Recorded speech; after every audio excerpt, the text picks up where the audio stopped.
আসসালামু আলাইকুম। আমি মাহমুদা বিনতে হক ইজি রেসিপিতে সকলকে স্বাগত জানাচ্ছি।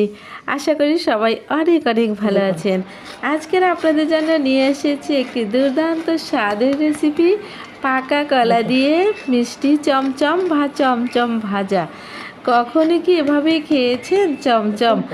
আজই ট্রাই করুন। এত মজাদার, ছোট থেকে বড় সকলে কাড়াকাড়ি করে খাবে। আর এটি তৈরি করা খুবই সহজ। এটি বাসায় যা আছে তাই দিয়ে তৈরি করা যায়, ঝটপট তৈরি করা যায়। মাত্র 10 মিনিটে বাচ্চাদের টিফিনে, বিকেলের স্ন্যাক্সে দিতে পারবেন। তো চলুন কিভাবে তৈরি করছি রেসিপিটি দেখিয়ে দিচ্ছি। এখানে আমি 4টি পাকা কলা ধুয়ে নিয়েছি খুব পরিষ্কার করে। এখন 3 টুকরো করে একটি কলাকে কেটে নেব। এই তো 3 টুকরো করে কেটে নিয়েছি। এরকম করে সবগুলো কলাকে কেটে নিয়েছি। এবারে একটি প্লেট নিয়েছি আর কলাগুলোর এখন উপরের ছোলাটাকে আমি এভাবে হাত দিয়ে ফেলে দিয়ে দিচ্ছি। তো দেখুন কলাগুলো কিন্তু একদম ফ্রেশ আর খুব মিষ্টি। এটি সাগর কলা, খুবই মিষ্টি। তো এরকম করে সবগুলো কলাকে ছোলাটা উপরের ফেলে দিয়েছি। তো এখন দিয়ে দেব এর ভিতরে কর্নফ্লাওয়ার। 3 থেকে 4 টেবিল চামচ কর্নফ্লাওয়ার দিয়ে খুব ভালো করে কর্নফ্লাওয়ারে কলাগুলোকে গড়িয়ে একদম কোট করে নিব। তবে আমি কর্নফ্লাওয়ার দিয়ে কোট করে নিয়েছি।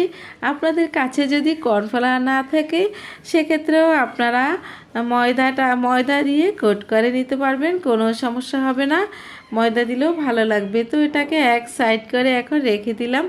আর এখানে আমি ব্রেড ক্রাম্ব নিয়েছি, পাউরুটি ব্লেন্ডারে ব্লেন্ড করে ব্রেড ক্রাম্ব করেছি। এটাকে এক সাইডে রেখে একটি বাটির ভিতরে 2টা ডিম ভেঙে এবারে ফেটিয়ে নিয়ে নিচ্ছি খুব ভালো করে। এই তো হয়ে গেল। এবারে এই ডিমের ভিতরে কলাটাকে যে কর্নফ্লাওয়ার দিয়ে আমরা কোট করেছিলাম সেই কলাটাকে এখন ডিমের ভিতরে খুব ভালো করে ডুবিয়ে নিলাম। ডুবিয়ে এরপরে এখান থেকে তুলে আমরা যে ব্রেড ক্রাম্বটা এখানে রেখেছিলাম সেই ব্রেড ক্রাম্বের ভিতরে খুব ভালো করে এটাকে আবারও গড়িয়ে নেব এবং কোট করে নিব। দেখুন আমি কিভাবে গড়িয়ে নিচ্ছি। আর এটাকে এমনভাবে কোট করব যাতে কোথাও কোনো রকমের ফাঁকা না থাকে। এই তো দেখুন মাশাআল্লাহ কতটা সুন্দর লাগছে। তারপরে আমি আবারও তৃতীয়বার কোট করার জন্য ডিমের ভিতরে দিয়ে দেব। ডিমে একটু আবারও ডুবিয়ে নিলাম বা ভিজিয়ে নিলাম। নিয়ে আবারও যে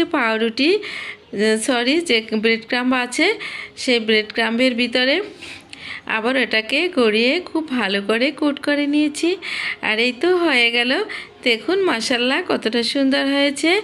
আপনাদের বোঝার সুবিধার্থে আমি এখানে আরও একটি কলা আমরা যে কর্নফ্লাওয়ার দিয়ে এটাকে কোট করেছিলাম সেটাকে ডিমের ভিতরে ডুবিয়ে দিলাম।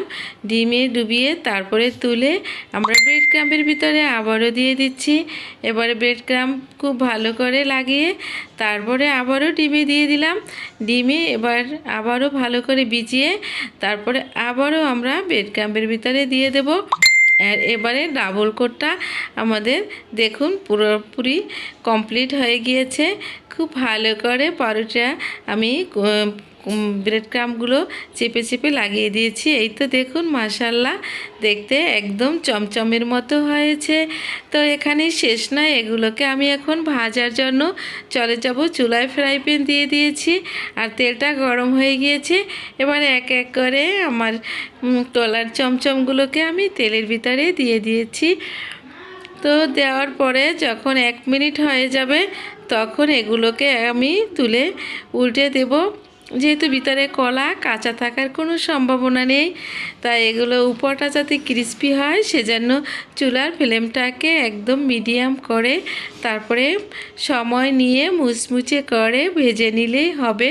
তো দেখুন আমি এভাবে করে সবগুলোকে এখন খুব আলতো হাতে উল্টে পাল্টে দিয়ে দিচ্ছি। আর এরকম করে সবগুলোকে এখন আমি উল্টে দিলাম।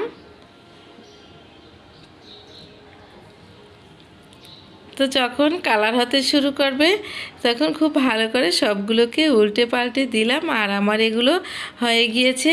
তো আমি এখন তেল জড়িয়ে এগুলোকে এক এক করে তুলে নিচ্ছি। চেষ্টা করবেন একটু তেলটাকে জড়িয়ে নিতে। তো এখন সবগুলোকে আমি তুলে তারপরে সার্ভিং প্লেটে সার্ভ করে আপনাদেরকে দেখিয়ে দিচ্ছি।